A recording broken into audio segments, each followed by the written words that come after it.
नमस्ते आप सभी को।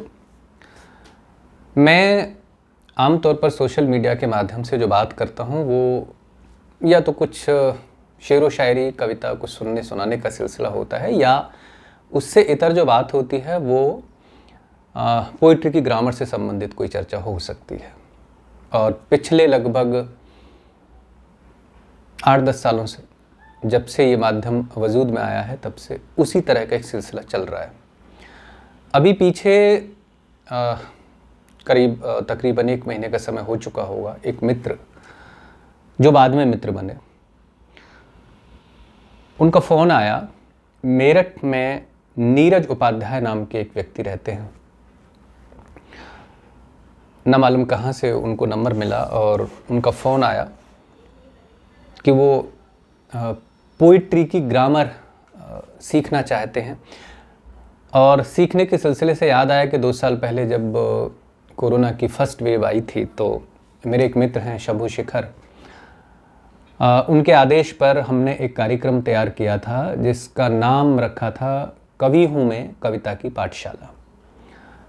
तो उसमें एक 22 एपिसोड का हमने कार्यक्रम तैयार किया था, जिसमें कविता की ग्रामर से संबंधित, चाहे वो हिंदी कविता हो या उर्दू की शेरो शायरी के संबंध में, जो भी उसके मीटर बहर वज़न, ये सारी ज़रूरियात जो होती हैं कविता से शायरी से जुड़ी हुई, उन पर लगभग एक 11 घंटे का कार्यक्रम तैयार किया था, जिसको 22 एपिसोड में डिवाइड हमने अलग अलग तरीके से कर दिया था। उस वक्त से अब तक उसके लगभग आई थिंक मोटे मोटे तौर पर अगर मैं कहूँ तो 500 से ज़्यादा लोगों ने उसको परचेज किया। अभी भी कोई बीच बीच में कॉल आ जाती है। तो उसी में से एक ये है नीरज उपाध्याय। इनको भी कुछ शेरो शायरी का शौक़ रहा होगा, तो लगा के थोड़ा सा तरीके से एक क्या कहें कि ग्रामेटिकली अपने आप को स्ट्रॉन्ग कर लिया जाए। इन्होंने वो कोर्स ख़रीदा और ख़रीदने के बाद थोड़ा बहुत 2-4 एपिसोड देखे, जो आमतौर पर मैक्सिमम लोग करते हैं। और वो एपिसोड देखने के बाद में इन्होंने उसको रख दिया। वो वहाँ से आउटडेटेड भी हो गया। और उसके बाद मेरे पास इनका 2 साल के बाद कॉल आया कि नहीं, मैं दोबारा से ज्वाइन करना चाहता हूँ और मैं सीखना चाहता हूँ। जब मैंने उनका स्टेटस पता किया तो पता चला कि वो प्रोज़ लिखते हैं, कहानियाँ लिखते हैं, लेकिन शौक़ जो है ज़हनी तौर पर वो शायरी से जुड़े हुए हैं और उनका शौक़ है। अब ये लगभग 1 घंटे की बातचीत में वो सिलसिला चलता रहा, बातचीत होती रही, और उसमें पता चला कि वो लगभग न सिर्फ शक्लो सूरत से बल्कि ज़हनी तौर पर भी, मतलब उनके और मेरे विचार काफ़ी मिल रहे थे। और ख़ास तौर से इसलिए भी इस बात को मैं मतलब यहाँ पर रखना चाहता हूँ कि मेरी जो शुरुआत हुई थी वो भी प्रोज़ से हुई थी, गद्य लेखन से हुई थी। कविता की तरफ बाद में आना हुआ। शुरुआत में कुछ कहानियाँ लिखी, 1-2 उपन्यास भी लिखे। अब बाई चांस वो नहीं छप पाए। और उसके बाद शेरो शायरी की तरफ इत्तफ़ाक़न इस तरीके से हुआ कि प्रोज़ में एक लंबी यात्रा की ज़रूरत थी, और वहाँ पर एक जो कनेक्शन बनता है ऑडियंस के बीच में, और कहन जो होती है वो डायरेक्ट अप्रोच नहीं होती उसकी, वो एक नेपथ्य में जाकर आपकी कहानी, आपका उपन्यास कोई लोग पढ़ता है, वो उसका रिएक्शन क्या होता है वो आप जज नहीं कर सकते। पोइट्री के अंदर ये है कि आप सामने से कविता पढ़ रहे हैं तो आप लोगों का रिएक्शन पढ़ सकते हैं, तालियों के माध्यम से, उनके आह वाह के माध्यम से। ये चीज़ थोड़ी सी मुझे क्लिक करी और मुझे लगा कि नहीं, मैं प्रोज़ के बजाय पोइट्री की तरफ जाना ठीक समझूंगा। और मैंने शेरो शायरी शुरू की। प्रोज़ का कुछ काम, 4-5 साल प्रोज़ में कुछ काम करने के बाद, 2 उपन्यास और कुछ 20-25 कहानियाँ लिखने के बाद मैं इधर मूव हो गया। नीरज उपाध्याय की जो पूरी जर्नी है वो बिल्कुल लगभग 100% उसी तरह की है। वो कहानीकार हैं और बहुत अच्छे कहानीकार हैं। ख़ास तौर से ये जो पूरी चर्चा मेरी है वो अभी तक की जो चर्चा है वो भूमिका की शक्ल में आप उसको लीजिए, मैं दरअसल उनकी किताब के विषय में बात करना चाहता हूँ। उस बातचीत के सिलसिले में उन्होंने कहा कि ऐसे ऐसे एक मेरी किताब है और किताब का नाम है, चलिए मैं नाम आपको बता देता हूँ, उदास पानी में डूबा चांद। ये किताब है और इसमें लगभग 14-15 कहानियाँ हैं। शुरुआत में मैंने बहुत सीरियस इसको नहीं लिया, आई और लगभग 1-1.5 महीने किताब पढ़ी रही। नीरज जी का दोबारा फ़ोन आया कि भाई साहब कुछ उसमें से पढ़ा आपने, तो मैंने बहुत सारी व्यस्तताएं बता दी उनको। दरअसल थोड़ी सी थी भी, मैं चूँकि अपनी 2 किताबों पर काम कर रहा हूँ, गज़ल संग्रह, तो उतना टाइम नहीं था। लेकिन जब दोबारा उनका फ़ोन आया तो मुझे लगा कि शायद पढ़ लेनी चाहिए, एक आध कहानी मैं पढ़ूँ। तो पहली कहानी को पढ़ने के बाद, जिसका नाम है, पहली कहानी मैं आपको बताऊं, हम नहीं मिलेंगे। ये कहानी पढ़ी और पढ़ने के बाद मुझे लगा कि लगभग आज से 20-25 साल पहले जब मैं प्रोज़ पढ़ता भी था और लिखता भी था, जिस वक्त कॉलेज के टाइम पे, उस वक्त मैंने बहुत सारे राइटर्स को, जैसे प्रेमचंद तो चूँकि मैक्सिमम लोग पढ़ते ही हैं, और उसके बाद मोहन राकेश या और मतलब कई सारे, अब तो मेरे जहन में हैं भी नहीं वो बहुत सारे नाम, बहुत सारी किताबें, मतलब नाटक भी, कहानी भी, उपन्यास भी। और प्रेमचंद को तो लगभग मैक्सिमम उनका आई थिंक मुझे लगता है कि 60% से ज़्यादा साहित्य मैं पढ़ चुका था। और वो सब पढ़ने के बाद दोबारा से, मतलब मैं पोइट्री की तरफ चला जाता हूँ, और पोइट्री की तरफ जाने के बाद ये जो किताब है मेरे हाथ लगती है, उदास पानी में डूबा चांद, लगभग मुझे लगता है कि 20 से 25 साल का एक पीरियड निकल गया। इस पीरियड में मैंने कोई प्रोज़ की किताब थोड़ी बहुत पढ़ी हो, 10-20 पन्ने उसके पढ़ लिए हों।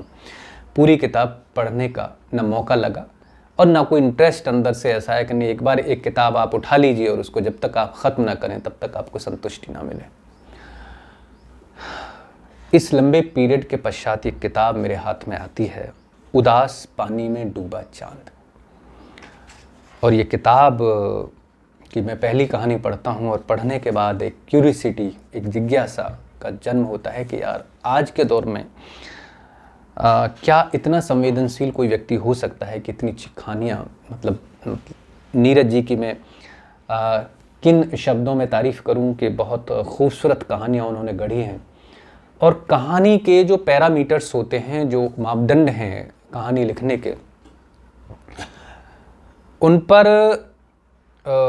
आज के संदर्भ में अगर हम कहें तो प्रेमचंद की भी कई कहानियाँ उन पर मतलब खरी नहीं उतरती हैं अकॉर्डिंग क्रिटिक्स। मुझे प्रोज़ की बहुत ज़्यादा नॉलेज नहीं है, लेकिन बहुत सारे क्रिटिक्स के जब मैं कुछ लेख मैंने पढ़े, जिस दौर में मैं कहानियाँ पढ़ रहा था या प्रोज़ का अध्ययन कर रहा था, तो एक कहानी का कोई जिक्र है, वो एक किताब की शक्ल में आती, मुझे जहन में नहीं आ रही है, उसको सर्वश्रेष्ठ कहानी माना गया। बाकी प्रेमचंद के विषय में भी ये लिखा था कि उनकी बहुत सारी कहानियाँ जो है, जैसे हम कबीर के बारे में आमतौर पर कहते हैं कि भाई वो ग्रामेटिकली कई जगह रॉन्ग हो जाते हैं, या और भी बहुत सारे उस दौर के कवि हैं जो ग्रामेटिकली बहुत ज़्यादा स्ट्रॉन्ग नहीं थे, लेकिन उनका भाव पक्ष बहुत शानदार है। उसी तरीके से प्रेमचंद के विषय में प्रोज में हम कह सकते हैं कि वो अद्भुत हैं, लेकिन कुछ पैरामीटर्स पे कहीं कहीं वो थोड़ा सा उस तरीके से खरे नहीं उतरते। लेकिन ये जो किताब मैं जिसका जिक्र मैं कर रहा हूँ, उदास पानी में डूबा चांद, ये बहुत ज़्यादा पैरामीटर्स से मैं वाकिफ़ नहीं हूँ, लेकिन ये प्रेमचंद के बाद में पहली किताब मुझे लगता है कि उस दौर में जो भी मैंने 5-6 किताबें और राइटर्स की पढ़ी थी, उसके बाद में कोई किताब मुझे इतना प्रभावित नहीं कर पाई कि मैं उसको पढ़ूँ और पढ़ने के बाद नेक्स्ट पेज पे जाने की जिज्ञासा मुझे रहे कि नहीं अब क्या होगा, एक और कहानी में पढ़ता हूँ। अभी 3-4 कहानियाँ मैंने पढ़ी हैं इसमें से। बहुत शानदार किताब, बहुत उम्दा कैटेगरी का एक लेखन हम जिसको कह सकते हैं। और मज़े की बात आपको बताऊं कि ये अमेज़ॉन पे जो 25 बेस्ट एक सेलिंग बुक होती हैं, जो एक कैटेगरी मेंटेन होती है, उनमें ये किताब है। उदास, आई थिंक मुझे लग रहा है कि आपको उल्टा नज़र आ रहा होगा, उदास पानी में डूबा चांद। और ये ख़ास तौर से कहानी का एक टाइटल है। इस कहानी को आप पढ़ेंगे, बहुत शानदार कहानी है। मतलब अंदर से एक क्या कहें कि एक फीलिंग्स मतलब प्रोज के अंदर जो होनी चाहिए पैदा करती है। आप किसी भी माध्यम से ये वीडियो आपको पहुंचा हो, मैं निवेदन करता हूं कि आप अगर प्रोज पढ़ने के शौकीन हैं, कहानी पढ़ने के शौकीन हैं, तो निश्चित रूप से ये किताब आपके लिए है। आप इस किताब को मंगाइएगा। आई थिंक अमेज़ॉन या फ्लिपकार्ट, मुझे ठीक से याद नहीं है, उस पर ये उपलब्ध है। आप देख लीजिएगा। उदास पानी में डूबा चांद जब आप डालेंगे तो निकल आएगा। आप इस किताब को पढ़िए। वर्तमान में जितने भी राइटर्स इस वक्त इस दौर में आए हैं प्रोज के, बहुत बहुत बड़े बड़े राइटर्स इस दौर में आए हैं जो इंग्लिश में भी लिख रहे हैं, हिंदी में भी जिनका लेखन अभी चल रहा है। उनमें नीरज उपाध्याय के विषय में हालांकि मैंने पहले किसी मित्र के माध्यम से सुना था, उसने कुछ पढ़ा था करीब 6 महीने पहले, लेकिन अब चूंकि ध्यान नहीं देते, बाई चांस जब नीरज का डायरेक्ट मुझे फ़ोन आया तो एकदम से मेरे जहन में क्लिक हुआ कि नहीं, इस शख्स के विषय में किसी ने पहले भी बात की थी।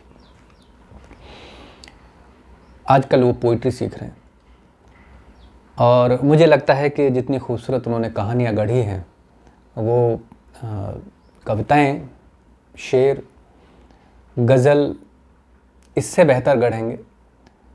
और ये मतलब कॉम्बिनेशन अगर किसी शख्स के अंदर बन जाए कि वो कहानी भी बहुत शानदार कहता हो और उसके बाद पोइट्री भी बहुत अच्छी करता हो, ये क्या कहें कि मतलब विलक्षण प्रतिभा के लोग बामुश्किल कोई हज़ारों में एक आध पैदा होता है। और मेरी शुभकामनाएं नीरज जी के साथ हैं कि वो जितनी जल्दी हो सके, क्योंकि उन में एक भाव पक्ष बड़ा प्रबल है, उनके पास बड़े प्यारे प्यारे शब्द हैं और चिंतन का तो खैर मैं क्या कहूँ कि गज़ब का है, उनकी कहानियों में निश्चित रूप से दिखता है।